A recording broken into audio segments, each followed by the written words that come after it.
que Jesus fez. Vou te contar uma pequena história. Aos 30 anos, ser tentado pelo diabo e vencer. Depois de vencer, sair para Galileia e fazer milagres bem pequenininhos, sim, pouquinha coisa. Transformar algo em vinho e ser colocado um vinho melhor da festa. Depois fazer milagre bem pequeno, fazer com que cegos enxergam, surdos e mudos voltem a falar e voltem a ouvir, leprosos abraçá-los sejam curados, fazer com que o morto, depois de 4 dias cheirando mal, o túmulo seja rompido. Ouça a sua voz e saia de lá ainda atados, glorificando o teu nome. O plenário ficou calmo, quieto. Água para mim, rapidinho. Ó, para mim. Segura. Obrigado, Jeff. Ó. Enquanto os doutores estavam olhando com os olhos assim, assustado. Crente não assusta porque sabe quem é Jesus. Mas o incrédulo ficou. Ele disse: não terminei ainda. Andar sobre as águas. Eu estou falando do Jesus que você veio para esse culto, viu? Se você não der glória a Deus, amanhã procura o pastor Paulo Efraim, pede aí para você. Tem algum problema no seu cristianismo? Eu estou falando do melhor personagem que a gente só vê por causa dele, Jesus. Escute! Só que ele diz: depois de tudo isso, perdoar pessoas que vão te ferir, amar quem te odeia e dar sua própria vida em resgate daquele que antes gritava, Hosana, agora grita, crucificam. Ser levado até o madeiro e no alto do Gólgota dizer para o seu pai: perdoa porque eles não sabem o que fazem. Render o seu espírito, morrer e ao terceiro dia sozinho romper o lacre da morte e fazer o mundo todo saber que você continua vivo e atuante na história. A multidão ficou de pé, aplaudiu e todo mundo perguntou: então me apresenta este homem espetacular. Diz: o Cristo que eu sirvo, o Jesus que eu apresento. E esse Jesus é tão fantástico, tão espetacular, que depois de 740 anos depois, ele surge no cenário do mundo para mostrar aos homens que ele é o maior personagem da história. Eu tenho um filho, o meu rapaz já prega, e eu aproveitei e peguei um sermão emprestado dele hoje e coloquei no meu hoje aqui. Eu disse: você vai me dar o sermão, afinal de contas você aprendeu comigo, então me dá. Meu filho tem um sermão muito lindo sobre a crucificação e eu peguei parte dele hoje para vir para cá.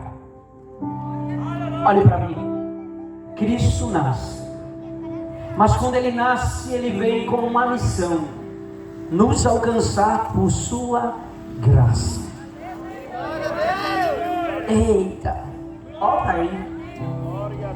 Quando eu disse no começo que eu estou preocupado com essa geração, é porque a gente entra dentro de um congresso, dentro de uma nave de templo, dentro de uma festividade, e por incrível que pareça, a gente ainda encontra 2 ou 3 crentes chateados porque estão no culto, triste porque estão aqui. A alegria de vir ao culto deveria ser a prioridade do dia. Eu não estou indo para uma reunião de homens, eu não estou indo para ouvir o Birajara e Rafael cantar. Eu estou indo porque eu vou adorá-lo, aquele que me salvou. Um dia, Jesus chega no cenário daqui da terra e ele modifica o pensamento intelectual dos homens. Eu não vou tão distante para não perder, eu vou até sair do sermão aqui, mas eu vou entrar em algo muito lindo. De tudo que Jesus ensinou e fizera no seu ministério, algo que chamou muita atenção, e eu recentemente falei, eu estou em uma maratona pregando sobre essa temática: a sua graça. Por que eu vou falar sobre isso essa noite? Porque esse Cristo é o único que nos alcança quando nós não podíamos ser alcançados.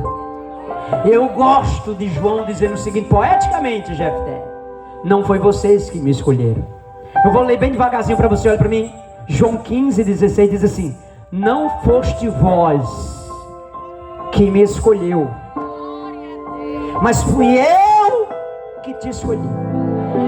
Mas deixa eu terminar. E te nomeei a palavra nomear no grego é gená, que significa escolher para te dar um nome. Vou explicar. Quando Deus te chamou para ser crente, Ele não te chamou para mudar de religião.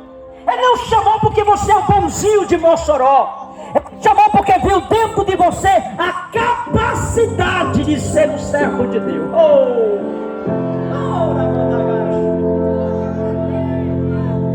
Pregador, então me prove na Bíblia a escolha de Cristo com graça. Olha para mim. Eu poderia escolher qualquer personagem do Novo Testamento, mas esse aqui é especial. Um dia um certo homem de Tarso resolve perseguir os cristãos. Um pretoriano romano pega a carta, e agora, depois de ser consenso a morte de Estevão, este homem chamado Saulo, que mais tarde se chamaria Paulo, simplesmente esse homem que escreveu 13 cartas, foi um doutrinador, um célebre pregador, um plantador de igreja, um missionário nato, um homem vislumbrante na história do cristianismo. Depois de Jesus, é a personalidade mais influente do Novo Testamento. Paulo pega a carta Jefté e segue em direção a Damasco, na Síria, para perseguir os cristãos que estavam crescendo lá. No meio do caminho, diz Lucas escrevendo Atos, uma luz mais clara do que o sol chocou o Paulo, que caiu. Alguns dizem que ele caiu do cavalo, não sei, caiu, mas ele caiu. E quando ele caiu, uma voz bradou dizendo: Saulo, Saulo, por que me persegues? Vou tratar isso aqui como uma narrativa de um cristão potiguar. Perseguindo o Senhor? Nunca. Estou perseguindo os fanáticos da seita dos nazarenos. Jesus deve ter dito: eu sei, Paulo, mas quando você persegue crente, persegue a mim. Não entendi, porque mais tarde você vai escrever os Efésios dizendo para ele que eu sou a cabeça e ele é o corpo. Quem persegue o corpo, persegue a cabeça. Eu sou o corpo da igreja, Paulo. E quando você persegue a igreja, persegue a mim. Mas é hoje que eu findo a sua história aqui. O valente Paulo, o grande pretoriano Saulo, tem um encontro com Jesus no caminho de Damasco. A graça alcançou Paulo. Oh meu Deus, eu estou com tanta alegria hoje, gente. Olhem para mim. A graça, Paulo, a graça, irmãos, foi oferecida no Éden, abraçada no Éden, perdida no Éden. Jesus no Calvário devolveu para nós. Foi pedir para nascer um glória a Deus com vontade, daquele crente madureira pentecostal. A graça foi perdida no Éden, Cristo encontrou e devolveu no Calvário. No Éden perdemos a esperança, no Calvário Ele trouxe de volta para nós. Paulo fica de pé e Paulo pergunta: o que queres que eu te faça? Vai à rua direita. Na casa de Ananias, Ananias diz para ele: tu és para Deus um vaso escolhido, para anunciar os gentios, aos judeus, as verdades do meu evangelho. Irmãos, me escute, por favor. Paulo se levanta como um grande pregador dos gentios. Mas eu gosto da escrita de Paulo. As missivas de Paulo me levam a muitas reflexões. Paulo diz: eu não prego palavras persuasivas de sabedoria humana. Toda a minha pregação tem demonstração de espírito e de poder. Porque Paulo mais tarde escreve aos Coríntios dizendo: porque a palavra da cruz pode ser até loucura para quem morre e quem perece, mas para nós que somos salvos é o poder de Deus. Paulo disse: se eu não pregar este evangelho, se eu não pregar, isso importa que eu pregue. Paulo está reforçando a minha mensagem de hoje. Quando a graça alcança-nos, quando a graça nos alcança, nos oferece possibilidade de refletir quem é Cristo na nossa vida. Parece verdade e é uma verdade clássica. Alguns podem até não acreditar. Eu disse isso recentemente em um culto de doutrina. Evangelho, ele é paradoxal, gente. Quer ver uma coisa? É para pentecostal. Pentecostal vai entender. Se não é, tem que se preocupar. Não vou cobrar de você não. Para onde é a escada de Jeová, gente? É para cima ou para baixo? É para baixo. Se você descer, Deus te coloca lá em cima. Quer ser grande? Quero. Seja o último. Se eu for humilhado, será exaltado. Ó, escuta. Se você quer ser Senhor, precisa ser certo. Aleluia. Quando ninguém te escolher, Deus te escolhe. Aleluia. Quando ninguém apostar em você, Deus aposta. Ei, escuta bem, olha pra cá. Uma das coisas mais lindas do cristianismo é que Cristo escolhe coisas que nos assustam. Eu vou explicar, olha pra mim. Eu disse hoje na sala de aula, quando eu tentei pregar pela primeira vez, Jesus disse: você não está preparado. Eu passei 3 anos subindo um pé de manga para pregar para as mangas, porque eu queria ser um pregador do tamanho do pastor Paulo Efraim, queria ser bonito igual a ele. Eu pensava que pregador tem que ser 2 metros de altura, voz retumbante, terno bonito igual do Rafael quando se veste. Mas Jesus disse: não quero a estética, eu quero miolo. Quem quer que faça? Sobe o pé de manga, eu vou te treinar lá. Aleluia. Minha mãe tinha uma fábrica de pastel. A gente trabalhava de 3 da manhã às 7:30 da manhã. Quando terminava, fazia as coisas, fazia tudo. Os empregados iam embora e a gente que era de casa tratava de ajeitar a massa, preparar tudo. E depois do almoço, todos nós íamos dormir para descansar, para toda acordando de madrugada. Quando todos iam dormir, eu pegava o radinho do meu irmão, aquele radinho a pilha, e subia pastor Renato lá em cima do pé de manga, amarrava com arame, colocava a fita do Henrique Jorge, do Napoleão Falcão, do Takayama, decorava as mensagens, não tenho vergonha, e pregava: manga! Jesus te ama, manga! Eu morava na Boa Vista, de lá dava para ver a torre da igreja do Alto da Conceição. Mirava na torre nas mangas e disse: Jesus quer te salvar, manga. Tu estás verde porque não encontrou Cristo. No dia que encontrar, ficarás madura. Coisa de doido. Mas foi lá em cima que Deus me preparou para me levar aos púlpitos. Mas em toda a ciência que eu entendi nesses 3 anos, foi que a graça me alcançou.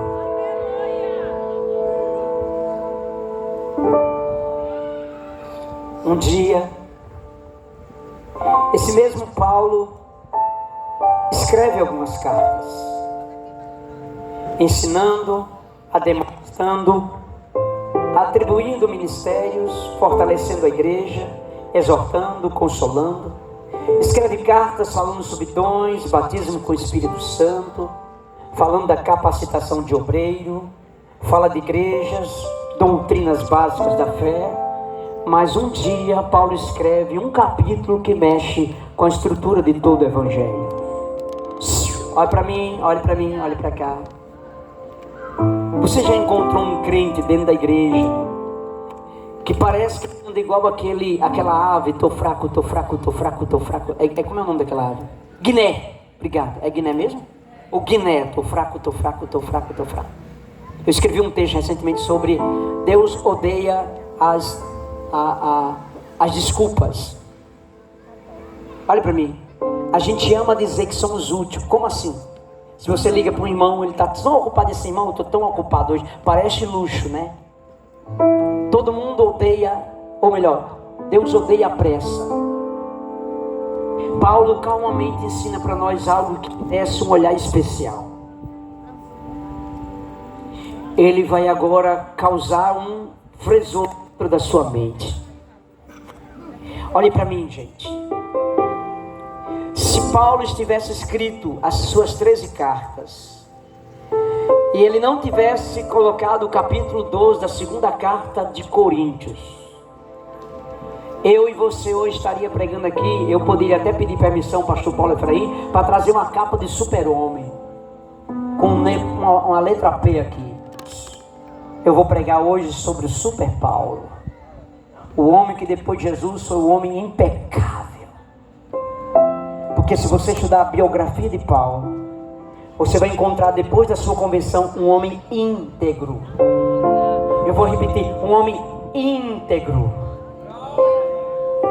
Um homem que se espelha. Ele chegou a dizer aos Coríntios 11:1: sedes meus imitadores, como eu sou de Cristo. Paulo está dizendo: eu segui os passos de Jesus, eu caminhei com ele, mesmo nunca ter visto ele, mas eu conheço a sua doutrina. Olhe para cá. Aí Paulo escreve a sua segunda carta aos Coríntios no ano 42, e ele escreve dizendo, mas no ano 54, ele escreve a carta aos Coríntios dizendo que envolveria uma profundidade de uma revelação. Vou conjecturar para vocês. Imagine que Paulo chegou diante de Mossoró, ele se congregava aqui, e anunciou ao pastor presidente, o pastor Fabiano Maia, que ele teve uma revelação. É Paulo, viu? Não é o Birajara não, é simplesmente Paulo, pastor Renato. Pastor Fabiano Maia, me empreste o púlpito da sua igreja e convida toda a Mossoró, porque eu quero fazer um pronunciamento. Pastor Fabiano, muito curioso, deve ter perguntado com a pastora Iris, me informe que tipo de mensagem você vai pregar. Eu fui arrebatado até o terceiro céu. Glória a Deus. Eu fui até o Eporâneos, habitação de Deus. Pastor Fabiano, eu sou apenas... Eu vi coisas, palavras inefáveis, das quais não pode ser contada aos homens aqui. Aí Paulo pega a segunda carta aos Coríntios, capítulo 12, versos 1 a 10. Paulo escreve dizendo para eles: se o homem, no corpo ou fora do corpo, não sei, mas Deus o sabe, foi arrebatado até o terceiro céu e ouviu coisas inefáveis, das quais os homens não podem ouvir. Eu vou ler para vocês. Versículo 4: este homem foi arrebatado ao paraíso e ouviu palavras inefáveis, que aos homens não é lícito proferir. Desse tal me gloriarei, mas de mim mesmo não me gloriarei, não nas minhas fraquezas. Imagine que Paulo chegou no culto, na sede, na cadeia. O pastor Fabiano fez um marketing de divulgação, pediu ao pastor Paulo Efraim para divulgar em toda Mossoró, e estava estampado no outdoor de Mossoró, na rádio, na TV, que Paulo, pregador dos gentios, estaria hoje no culto, falando sobre a revelação que ele recebeu, porque foi até o terceiro céu. Como nós somos uma geração que gostamos do marketing, sim ou não? Gostamos de tirar foto perto do famoso, sim ou não? Eu garanto que se o pastor Fabiano colocasse no cartaz: Paulo vai contar tudo o que viu no céu, o culto vai começar às 5 da tarde, 5 da manhã tem crente na porta da igreja. Tá falando o que aqui? Vigília, rapaz. Paulo vai pregar hoje.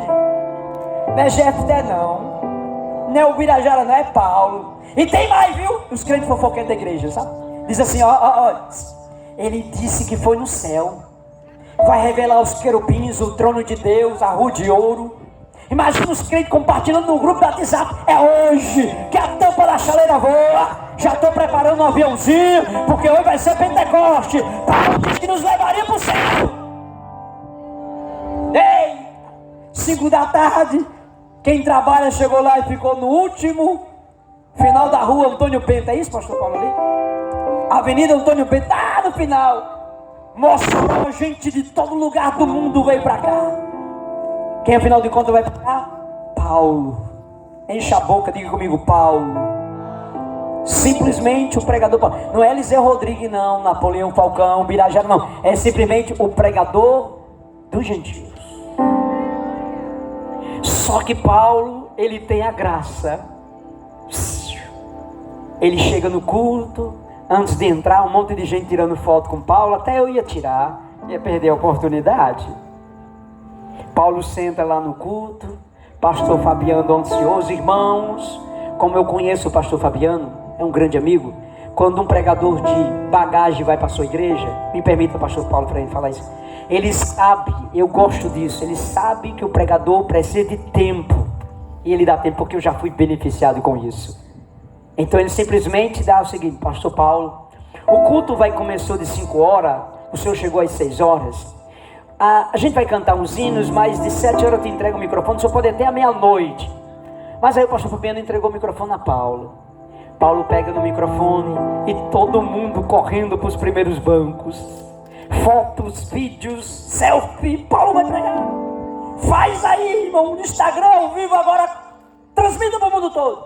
Paulo simplesmente pega a tribuna e diz: queridos irmãos, pastor Fabiano Maia, pastora Iris, pastor Paulo Efraim, obreiros presentes, a paz do Senhor. Sou Paulo, apóstolo dos gentios, e eu com muita alegria queria pregar sobre vocês, sobre algo que aconteceu comigo, vindo para esta congregação. Eu estou sentindo graça aqui. Silêncio na igreja. Paulo pegou a tribuna e disse o seguinte: amados irmãos, eu fui arrebatado em espírito até o céu. Eu vi coisas que os meus olhos nunca viram. Imagina a igreja já pinotando, viu? Eu ouvi palavras de que vocês nunca ouviram. Eu toquei em coisas que a gente vai tocar um dia, mas os homens não é permitido tocar.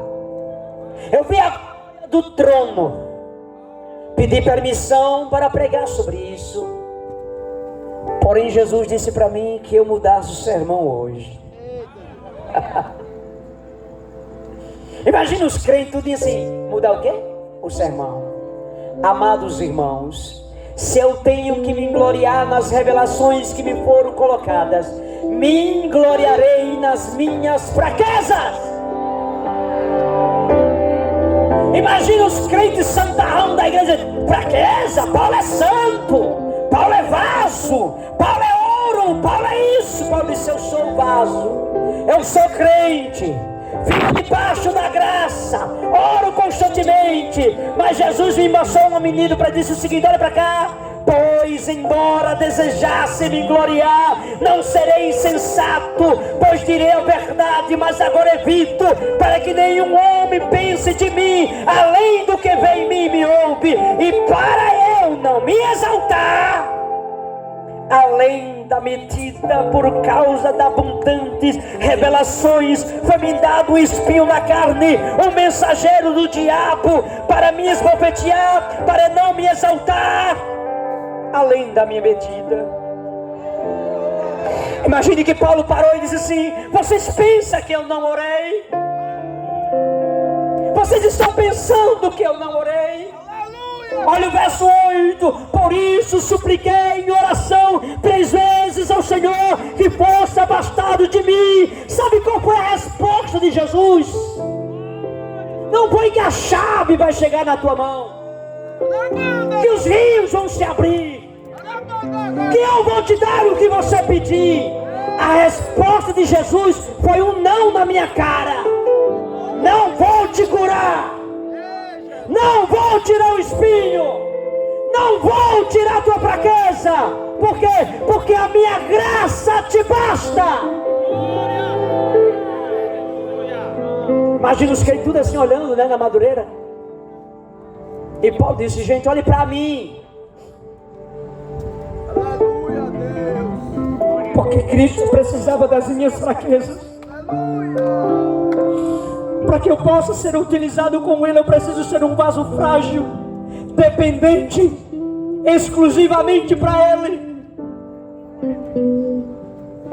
Escuta, gente, por favor. A minha graça te basta, porque o meu poder se aperfeiçoa na sua fraqueza, na fraqueza. Mas o verso 10 é paradoxo e é incrível ler. Deixa eu ler para os crentes. Olhe para mim. O versículo 10, Paulo diz o seguinte: olha, sinto prazer. Vai chocar você, mas não tem problema. Sinto prazer nas fraquezas, nas injúrias, nos opróbrios, nas necessidades.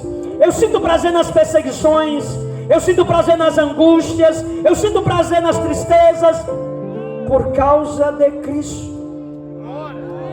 Porque quando eu estou fraco, Aí que eu percebo que eu estou forte. Escute, pregadores e pregadoras que me escutam essa noite. Deixa eu abrir um parênteses. Púlpito não te revela para o céu. O púlpito te revela para o mundo. O que te revela para o céu é o quarto de oração. No púlpito você se veste bem, tem um bom som, a multidão quer te ouvir, te elogia pela tua mensagem. Mas no quarto você fica calado e o sermão é Deus que dá. É Deus que arrocha o parafuso. E se você for Paulo, você diz: Senhor, me ajuda no quarto para que eu tenha sucesso no púlpito. Fortalece no quarto para que eu seja fortalecido no púlpito. Se é necessário que eu me gloriarei nas minhas fraquezas. Para que o orgulho não dominasse Paulo, Jesus pôs sobre ele um espinho na carne, um demônio esbofeteava Paulo ao fim de não se exaltar. A minha graça te basta. Eu vou terminar, gente. Eu vou só ler isso aqui e termino. Isso soa para nós como se não fosse algo especial para Paulo. Todas as vezes que você não encontrar resposta para suas perguntas, silencie por um tempo e observe que não foi porque atardou chegar, mas porque tem respostas que precisam chegar na hora certa. Deixa eu terminar a mensagem. Muita gente que estão aqui essa noite, por favor, escute-me por favor. A maioria dos cristãos que estão nas igrejas estão vindo com dor, a dor do passado, a autocomiseração, a autodestruição, as fraquezas impostas sobre ele, se sentindo sozinho. Deixa eu dar uma notícia boa para você. Quem quer ouvir, diga amém. Levanta a mão quem quer ouvir uma notícia muito boa essa noite. Pare de focar nos seus erros do seu passado. A graça já sarou você. Não. Eu vou repetir de novo com força. Aproveita o fundo musical aí, arrocha agora. Pare de focar nos erros cometidos do passado. A graça já te limpou. Para de reproduzir o teu erro de ontem. A graça te limpa hoje. Meu Deus, está difícil dar um glória, tá? Muitas pessoas não são libertas porque querem que Deus faça o que elas não podem fazer. A graça cura, sim ou não? A graça liberta, sim ou não? A graça consola, sim ou não? A graça levanta, sim ou não? A graça lhe entende, sim ou não? A graça te socorre, sim ou não? Eu estou pregando em praça pública para alguém que acredita no nome de Jesus com a sua graça estendida. Lembre que eu falei de alguém que é Paulo. E eu gosto disso aqui, vai ficar bom para os pregadores. Olha para cá. Jesusinho, como diz os paraibanos. Olha para mim. Jesus, ele é tão magnífico que ele vê em mim e em você coisas que os homens não veem. Samuel viu a aparência, Deus viu o coração. Sim ou não? Olhe para cá, olhe para cá. Jesus, certa feita, resolveu escolher 12 homens para o colégio apostólico. Se, olha, pastor Paulo, com todo respeito seu, viu? Se os 12 apóstolos de Jesus se congregassem na Madureira e fosse levado para o diaconato só o diaconato. Pastor Fabiano fizesse um crivo dele assim, aquele check-up. Dizia assim: pastor Paulo, reúna o comitê da igreja, reprova todos os 12, não serve nenhum não. Não serve não. Rigidez, não serve não. Olha o currículo de Pedro. Quem é Pedro? Os 12, quem é Pedro? Filipe, Tiago, André, Bartolomeu, Simão, Tomé, Mateus, Judas Iscariote. O Tiago. Ok. Passa a ficha dele. Pedro, ele vai negar o senhor. Tem mais, ele é irritadinho. Quer pular, tira a espada, corta a orelha, porque errou a cabeça, cortou sua orelha. Ok, lê a ficha dele, Paulo Efraim, por favor, pastor Paulo. Paulo, Pedro, aqui é com ele gosta de emprestar o coração ao diabo. Tira do meio, presta pro diaconato não. Senhor, tem dois personagens aí, são bons. Tiago e João, filho de Zebedeu. É aquele que a mãe dele pediu para ele sentar na direita, à esquerda no trono, foi? Serve também não, orgulhoso demais. Tira ele. Senhor, tem outro, qual é? Mateus, cobrador de imposto. Não serve não. Cabra vai desviar dinheiro. Simão Zelote. Presta também não. Os zelotes são muito brabos. Tomé, o incrédulo, serve nada. Na hora que eu levantar o pé de amor, ele vai dizer, serve não, pastor. Então vamos para outro, Judas, que vai te trair, tu vai chamar? Tu vai vender? Serve não. Bom, se peneirar os 12 não sobra nenhum. Sim ou não? Só que Jesus, oh meu Deus, eu vou parar de praça porque vai ficar chato para mim. Jesus, quando olha em você, ele vê um tesouro dentro de você. Uma alma que te adorará. Uma alma que te prostrará. Uma alma de fidelidade. Senhor, mas ele não tem dente, mas serve. Senhor, ele manca de uma perna, mas serve. Senhor, ele é escurinho demais, branquinho demais, serve também. Mas Senhor, ele é um pouco irritado, mas serve. Não despreze Pedro. Não despreze Pedro. Não joga fora Pedro. O processo é lento, mas vai chegar no Pentecoste.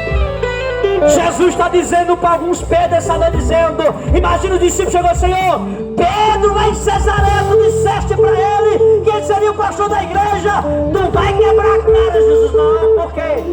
Porque eu não chamei Pedro para aquele momento. Eu vou preparar Pedro para o Pentecostes. No dia de Pentecostes você vai ver o Pedro cheio do Espírito Santo. Vai ter pessoas correndo para encontrar com ele. Por quê? Porque eu vejo o tesouro dentro de você.